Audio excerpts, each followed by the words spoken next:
Enoch Tobi.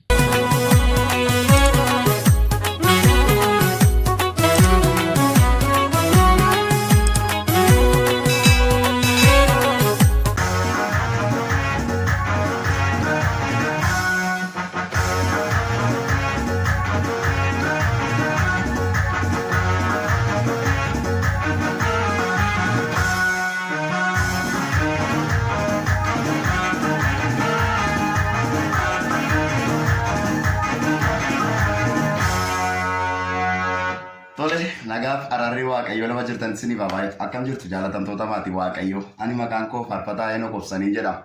Kuma yaadatamu kan dura faarfannoota adda addaa hojjedhee karaa adda addaa isiniif gadhiiseera akkasiin qaqqabe immoo abdiin qaba tarii namoonni isin hin qaqqabne soo jiraate yuutuubii dhuunfaa kootii banadheera waan ta'eef karaa chaanal yuutuubii dhuunfaa kootii Enook Tuubi jettanii galtanii faarfannoota koo argachuu dandeessu akkasumas immoo like, subscribe, share gochuun dagatinaadha.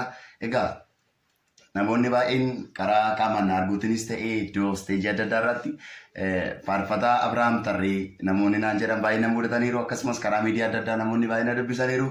Tole egaa Faarfataa Abrahaam Tarree eenyummaan keenya tokko ta'uu baatuyyuu kennaan keessa keenya jiruuf waaqayyoon nuti faarsinu tokko ta'uu isaan beekaa. Kanas teessan ani maqaan koo Faarfataa Enook Obsanii jedhama. Karaa YouTube chaanaalii koo immoo faarfannoota hedduu argachuu dandeessu. Subscribe, like gochuun dagatinaadha. Akkasumas immoo fuulduratti gaafa wiixataa galgala jechuudha.